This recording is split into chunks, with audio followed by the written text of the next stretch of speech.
I'm going to go ahead and get started here on homework number 2. And we're going to go ahead and call this solving the case. All right, so homework number 2. The very first question says solve each equation, and it gives 3 different equations, but we'll start with the very first one, and that is h minus 12 equals 6. Now, last week we worked with expressions and a few equations, but now we're going to be solving. So the key word, solve each equation. So if I start off with h minus 12 equals 6, the way that I'm going to solve this is by isolating this variable this variable h.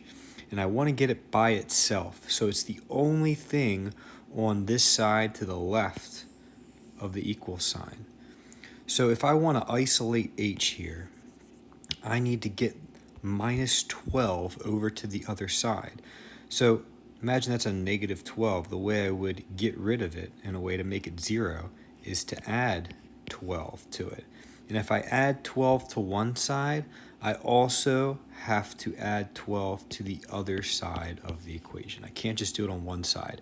If I do it to one side, I have to do it on the other. All right, so with that, if I bring down my h, negative 12 plus 12, if I owe someone $12 and then I give them $12, I no longer owe them anything. So really, that's 0. So I can continue moving to the right, and then I say 6 plus 12 is equal to 18. So my final answer here is h equals 18. And I've went ahead and solved this equation. Moving on to the second one, I have 4 times t is equal to 48. All right, so 4 times t. Notice in this case, when we were using up here in problem number 1, when we were using subtraction, we have to undo it by using its opposite, which was addition. So down here, we're looking at 4 times t. So 4 times t, the opposite of multiplication, is division. So in order to get it by itself, I have to divide this side by 4. 4 times t, the way you would get it by itself, is divide by 4. Now I have to do it on both sides, right? So with that being said, 4 divided by 4 is 1. So I could write this as 1t, which is the same exact thing as just t, okay? So t is equal to 48 divided by 4. 48 divided by 4 equals 12. So in this case, in solving the equation, t equals 12. Now, the way I can check my work and make sure I'm right on each of these, you can go back and plug in h. Go ahead and plug in that case, 18. So if I were to rewrite that, 18 minus 12 equals 6. Is that true? The answer is yes. 6 is equal to 6. So I took whatever my h was, and I could plug it back in to the original equation in order to check it. That's how you check your work, right? That's how you would check it. So in this case, in order to check and make sure that this problem is correct, number 2, I could go ahead and say 4 times, and what was t? 12 is equal to 48.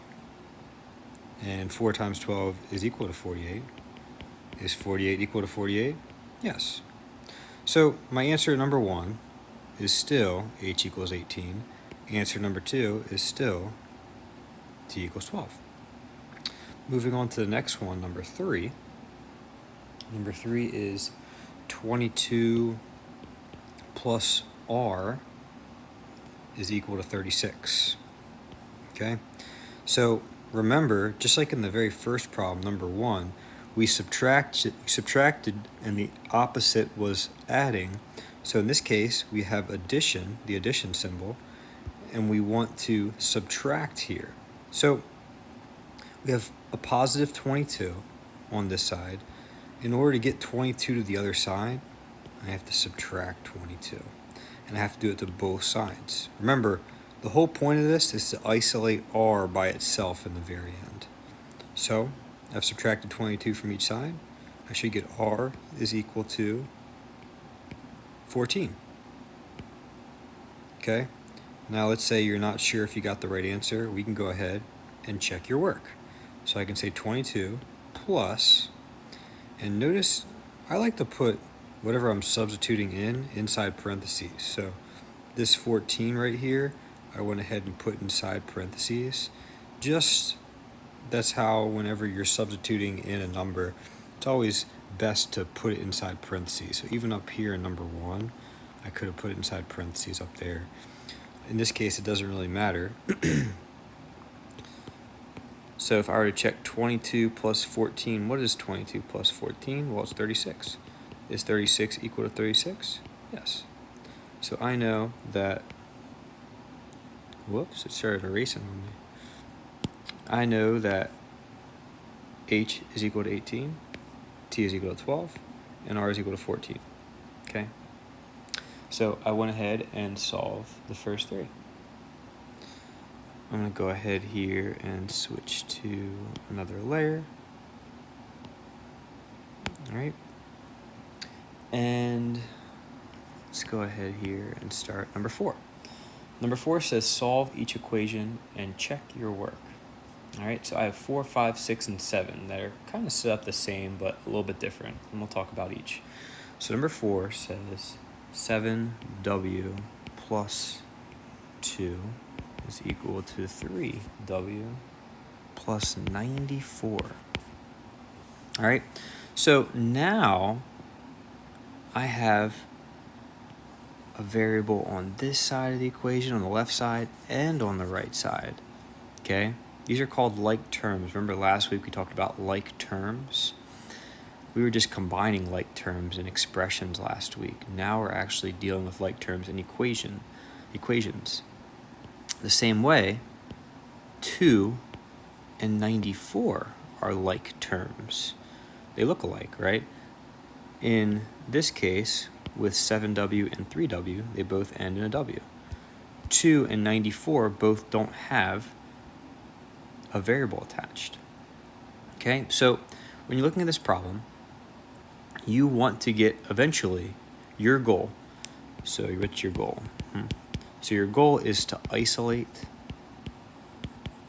the variable, meaning you want to get it by itself. So I want at the very end, I want to say w is equal to something, all right? So the reason why I have one underline under 7w and 3w, just to signify that they're like terms, so I can look at them and say, hey, they're the same. And then if I'm looking at a new one, I can say, all right, well, I can put 2 lines underneath this because they're like terms. And it's just a visual way of looking at things and trying to combine them. So I could do this many different ways, but the way that I like to do it is I like to make sure that my w off the bat is going to be positive. That's not always possible, but once again, if I were to rewrite this problem, 7w plus 2 is equal to 3w plus, whoa, that does not look nice, 3w plus 94, okay? First step, what I would do is I would subtract 3w from each side, okay? Because if I subtracted 7w from each side, this would give me a negative number over here. So I'm going to go ahead and just keep a positive number. This is how I'm going to do it. All right, so 7 minus 3 gives me 4, and I bring down that w. And I'm just going to add what I see, right? Bring down this 2 here. And then 3w minus 3w, that cancels out, right? You don't have that anymore. If I have 3 of something and I give 3 away, I don't have anything left. You don't have w, you don't have anything. I subtracted it completely away. And you set that equal to 94. You just bring down that 94 here. All right, so let's continue. I still want to eventually get w by itself. So my next step would be I want to get everything else off there. So let me get that 2 out of the way. In order to get a positive 2 and get rid of it, I subtract 2. So I bring down my 4w. 2 minus 2 is 0. And 94 minus 2 is 92.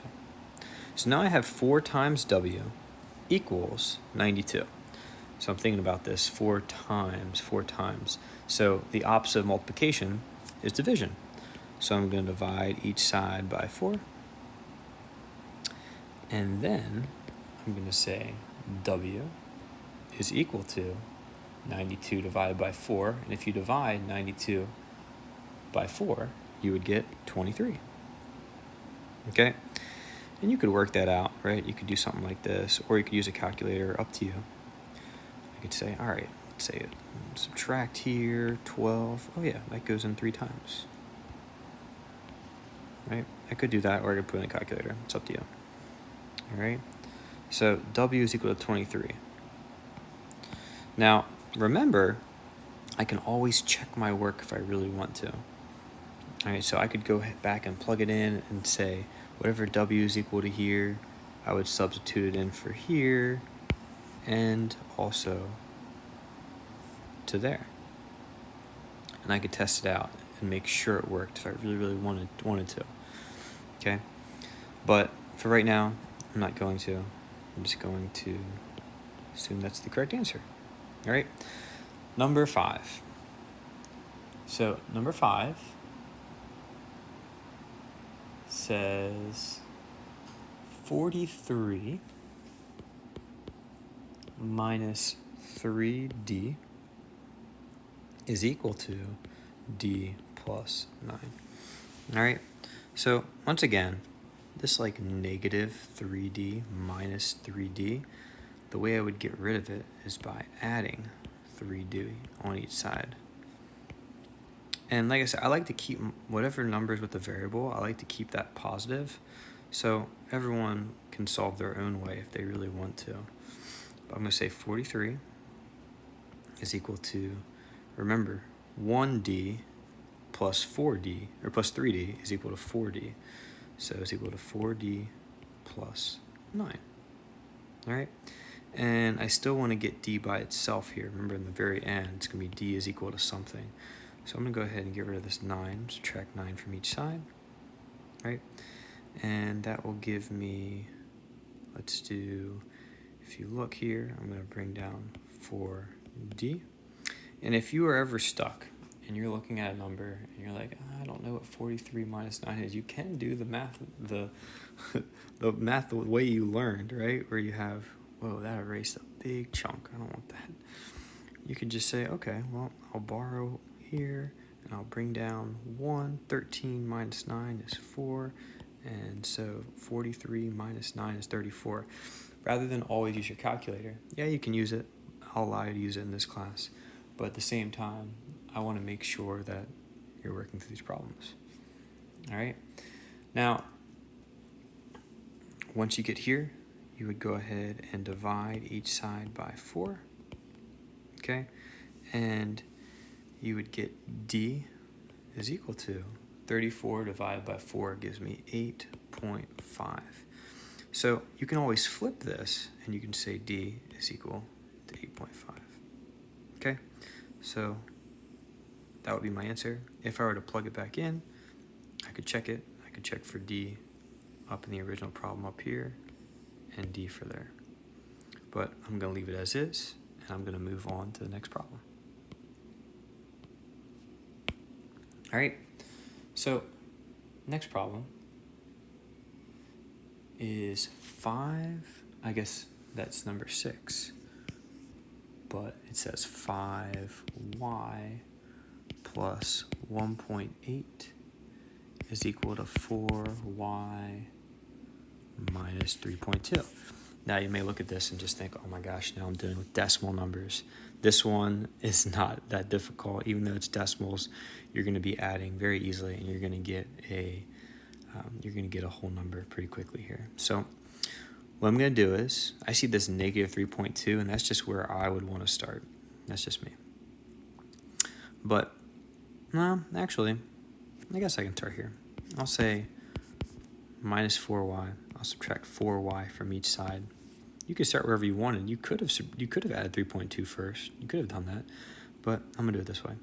So I'll say y, 5 minus 4 is 1, so y plus 1.8 is equal to negative 3.2. I don't know why it keeps doing that. It's weird. All right, so negative 3.2. Remember, if I have plus 1.8, in order to get rid of that positive one, I have to subtract from each side. So I'm going to subtract 1.8 from each side. And what I'm going to do is I'm going to get y is equal to, and if you want to go ahead and subtract, in this case, you would add the two together. If I have a negative number, negative 3.2 minus 1.8, that's the same as adding two negative numbers together, okay? So I'm really adding those two together and keeping the negative sign. So if I have like 3.2 plus 1.8, that would give me 5.0, which is 5. But then you also have to carry that negative down, so negative 5. So y is equal to negative 5. And if you were to use a calculator too, if you had negative 3.2 and you subtracted 1.8, you would also get negative 5, and that would be the answer.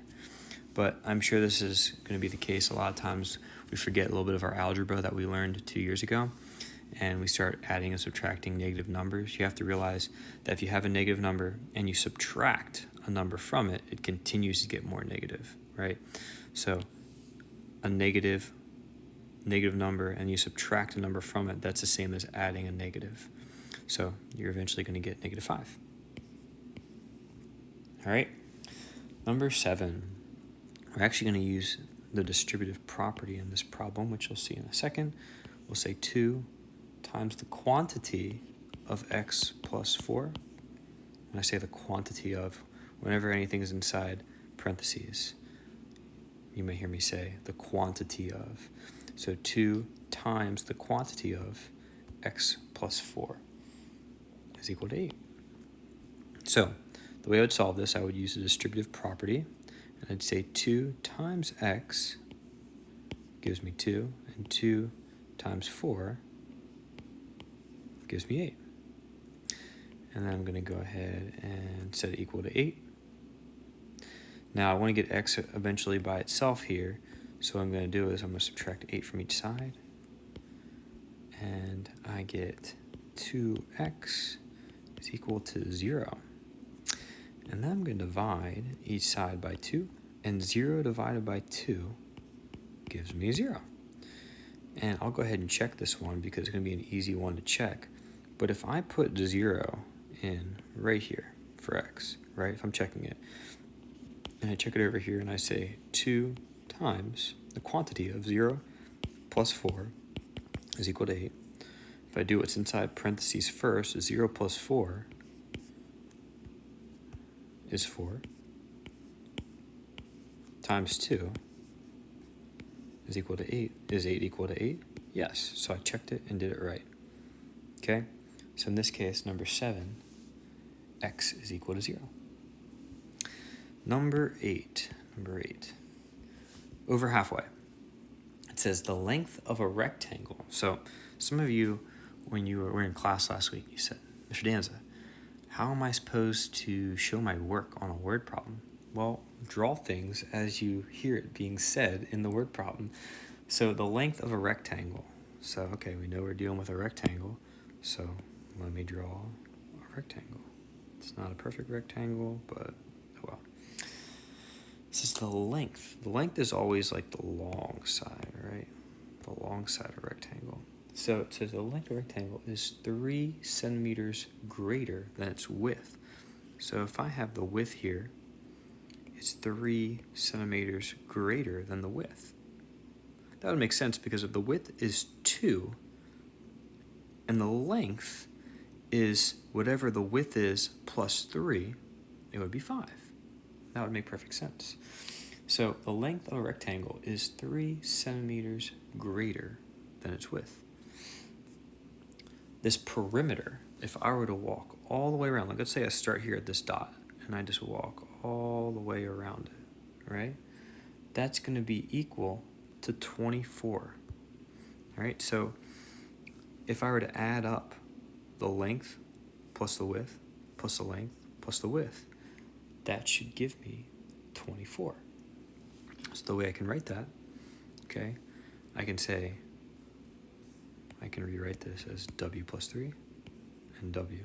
If I add up everything in there, I should be able to get 24. So let's go ahead and write this, right? So I can say W plus 3. So I start with W, right? W plus 3 plus W plus W plus 3 and set all of that equal to, we said 24, right? No, I'm squeezing stuff in there. So I can say W plus W plus W plus W. That's 4 W's, right? And then I have my 3 here, right? These like terms. So W plus W plus W plus W, that gives me 4W. And then 3 plus 3 is 6. So equal to 24. All right, so if I want to find out what W is, just like when we were solving the equation before, we want to get W by itself. We want to isolate it. So I'm going to go ahead and subtract 6 from each side since I have a positive 6. And I'll get 4W is equal to 18. All right. And in this case here, is that right? Yeah, okay. In this case, I'm going to go ahead and divide each side by 4. And that will give me W is equal to 18 divided by 4. And if you take 18 and you divide it by 4, you would get 4.5. All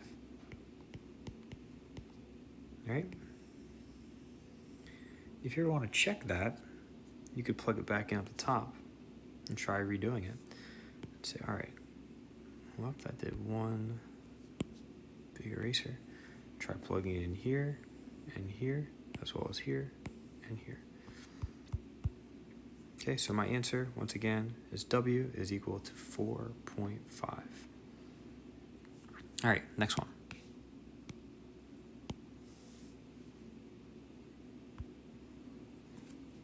Next problem is going to be number 9. And it says, determine whether the equation is always or never true. So you may be kind of confused on that, but I'll talk about it here in a second. Say 2 times the quantity of 5x plus 4 is equal to 10x plus 6. All right, so I'm going to use, in this case, what I want to do is I want each side, the left side, to equal the right side in the end. I'm just checking and seeing if this is true or false. If something is always true, then it's true. If something is never true, then it's false. So really, I'm looking to see if this is true or false. So another way you could write it, you could say always true or never true. And that's just what they want. So I'm going to start off by rewrite my problem. 2 times the quantity of 5x plus 4 is equal to 10x plus 6. I'm going to use the distributive property, multiply 2 by the first term and the second term. So 2 times 5x gives me 10x. 2 times 4 gives me 8. And then I'm going to say 10x plus 6, bring that down. Is 10x plus 6 the same exact thing as 10x plus 6? No, it's not. But if I wanted to continue this even more, right, I could go ahead and subtract 10x from each side. I could if I really wanted to, right? And that would give me 8 is equal to 6. And is 8 equal to 6? 8 is never equal to 6. So the answer for number 9 would be never true. Okay? Number 10. Number 10 is 6x minus 12 plus 2x is equal to 3 plus 8x minus 15. All right, so once again, I want to see if they're going to be the same. So these are two like terms on the same side of the equation. I'm just going to start here. 6 plus 2 is 8, so that would give me 8x. 8x minus 12. All right, and then I look at the other side. I can say, okay, well, these two are like terms, right? 3 minus 15, that would give me negative 12. So I could say 8x minus 12. Is 8x minus 12 the same exact thing as 8x minus 12? It is, right? If you wanted to continue, 8x minus 12. If you wanted to continue and keep working through this, you could. And you could say, all right, 8x, subtract 8x from each side, and we could add 12 to each side, and that would just give me 0 is equal to 0. Is 0 equal to 0? Yes, it is. Okay, so I could have recognized it way up here and just said, oh yeah, it is always true. But if you want to continue, you can always get down where if 0 is equal to 0, 0 is always, if 0 equals 0 is always true. 0 will always equal 0. All right. Let's move on to the next one. All right, let's look at number 11.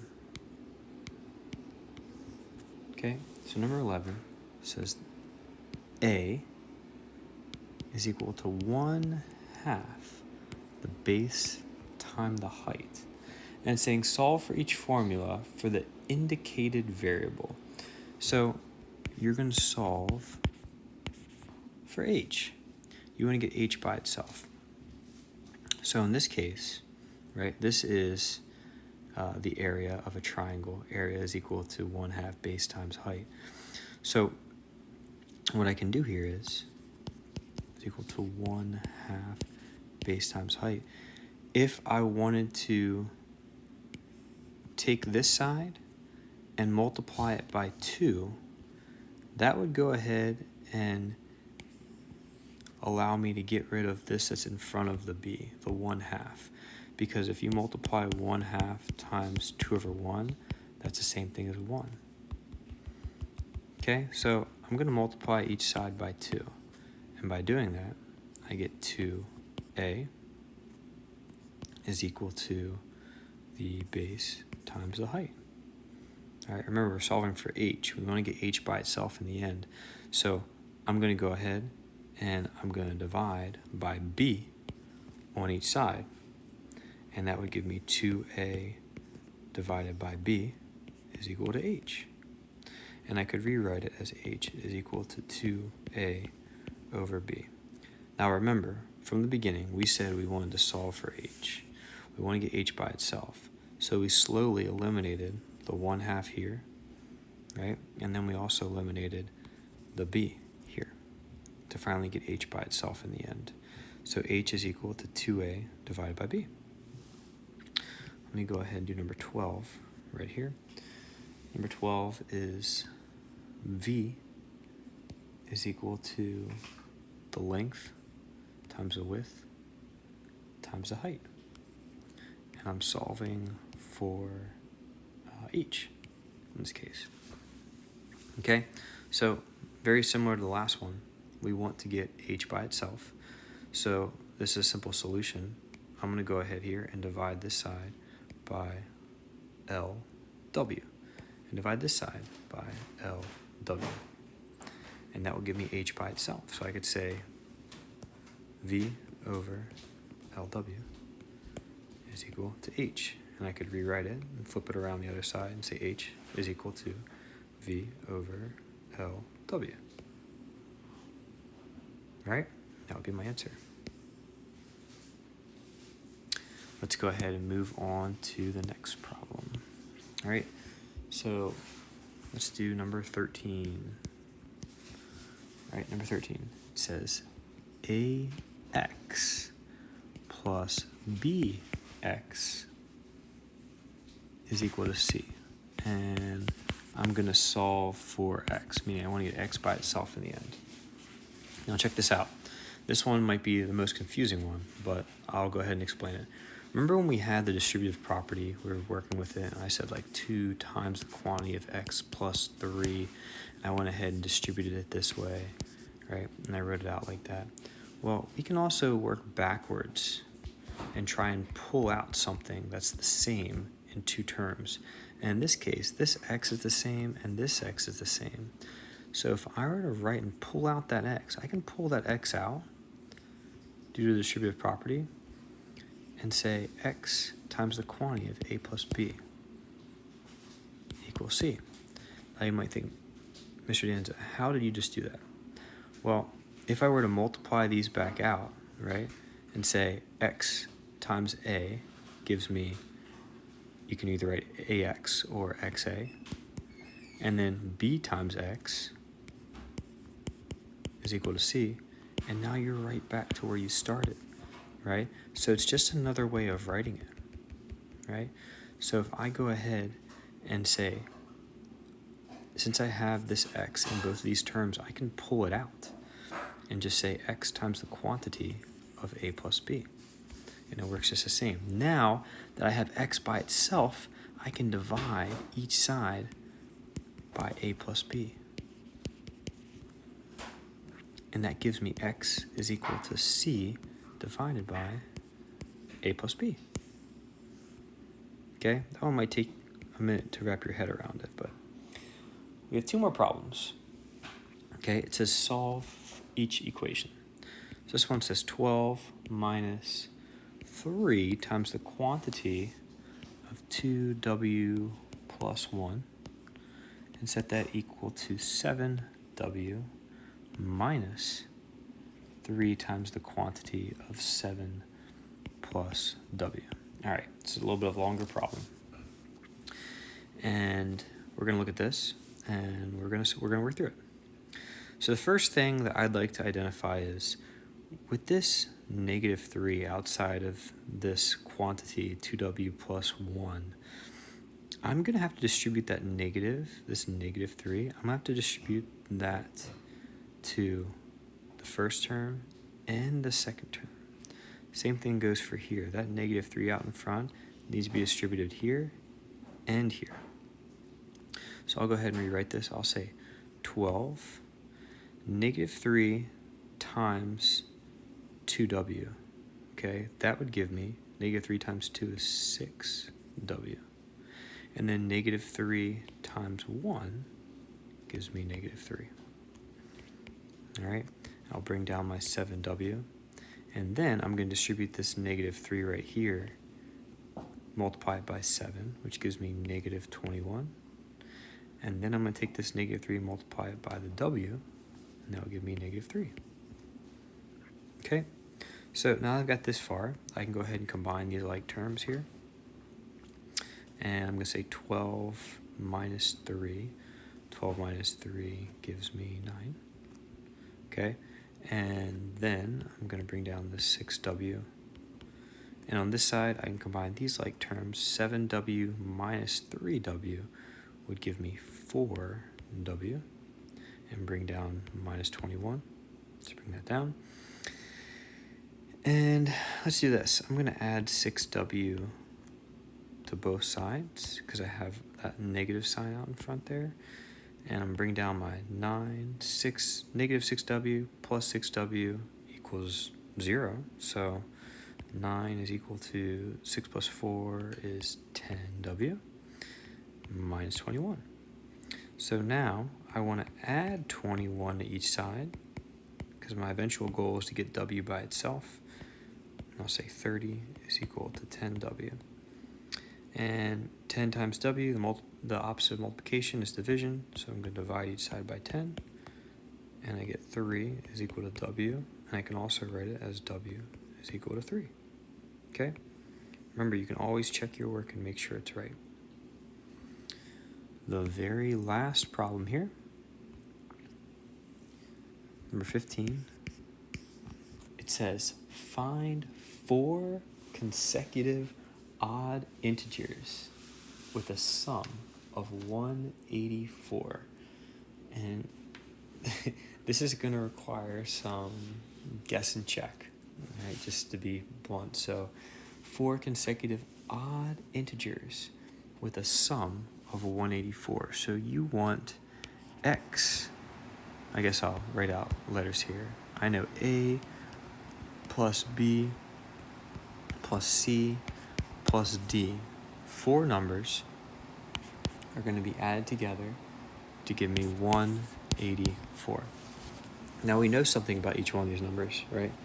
We could say whatever A, we could say that like whatever A is, that would be the same, or B would be the same as A plus 2, right? We could say B is equal to A plus 2 because we know it's odd numbers.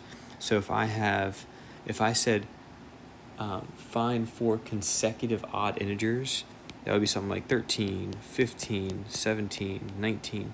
Notice that no matter what odd integers I pick, right, they're always going to be in between. You're always going to add 2 and add 2 and add 2, right? I could go on and on and on and on. So I could say B is equal to A plus 2. I could say C is equal to A plus 4. And I could say D is equal to A plus 6. So if I were to substitute all of those in, I could say A plus, what was B? B is equal to A plus 2 plus C. C is equal to A plus 4. And then D is equal to A plus 6. And set all of that equal to 184. Now, I really don't need these quantity symbols, so I can go ahead and get rid of them. I can say A plus 2 plus A plus 4 plus A plus 6 is equal to 184. All right, so now let's combine like terms. I got 1A, 2A, 3A, 4A. And then what do I have here? I have a 2, I have a 4, and I have a 6. And if I add all those together, I would get 12. And I got this 184 over here in the corner. So I'll go ahead and subtract 12 from each side, just like we were doing before. Okay, so that I bring down my 4A and set it equal to 172. Is that right? Yep. And then I'm going to divide 4 by each side, and that would give me 172 divided by 4. That gives me 43. So A is equal to 43. So if I know A is equal to 43 and they're going to be consecutive odd integers, I'm going to move this down here. If I know there's 4 in a row, 43, and then I'm going to have, remember, consecutive odd integers. It's not 43, 44, 45, 46. They need to be odd. So I'm going to say 45, 47, 49. Let's test this out. I'm going to pull up my calculator here, and I'm going to add.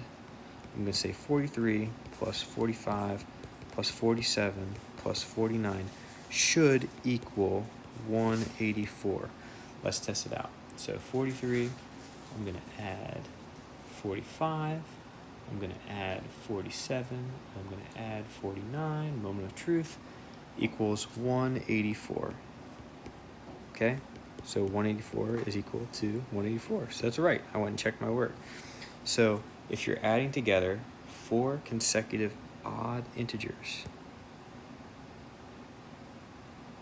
this would be the case. So those are your 4 consecutive odd integers. So once again, the way I was able to solve this was I was able to identify that, hey, look, 4 numbers. You know they're different numbers because they're odd consecutive integers, A, B, C, and D. And I know that if A is my first one, I'm eventually going to add 2 to it. That gave me this right here. And then if I'm starting at A, adding 4 to it for C, and then adding 6 to it for D. All right, so I finally got my answer, 43, 45, 47, 49. This is the correct answer down here. All right, so hopefully this was helpful, and if you have any questions, let me know.